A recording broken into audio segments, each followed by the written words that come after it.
ছয়টি বিষয়ে সতর্ক না হলে কঠিন বিপদ। ১. মরা মানুষের আত্মা আপনার সামনে ঘুরে বেড়াচ্ছে। এমন কিছু দেখলে ভয় পাবেন না, আয়াতুল কুরসি পড়বেন, কারণ জিনেরা মৃত মানুষের ছদ্মবেশ নিয়ে ঘুরে বেড়ায়। ২. রাতে আয়না দেখবেন না, কারণ রাতে আয়নার মধ্যে জিন প্রবেশ করে, যে কোনো বিপদ হতে পারে। ৩. যদি রাতে আপনি মিষ্টি জাতীয় কোনো কিছু খান, পিঠা অথবা মিষ্টি, তাহলে বিড়াল অথবা সাপ যদি আপনার সামনে পড়ে তাদেরকে কিছু একটা অংশ দিন, কারণ জিন বিড়াল এবং সাপের রূপ ধারণ করতে পারে। নাম্বার ৪. যদি রাতের বেলায় রাস্তা ভুলে যান, অর্থাৎ আপনার বাড়ির রাস্তা চিনতে পারছেন না, তাহলে আজান দিন, সব ঠিক হয়ে যাবে। নাম্বার ৫. রাতের বেলায় চিত হয়ে ঘুমাবেন না। এক প্রকার ভুয়া জিন রাতের বেলায় চিত হয়ে শুয়ে থাকা ব্যক্তিকে চেপে ধরে।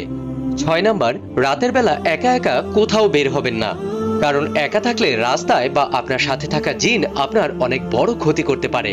ভিডিওটি অনেক শেয়ার করুন, যেন অন্যদের কাজে লাগে।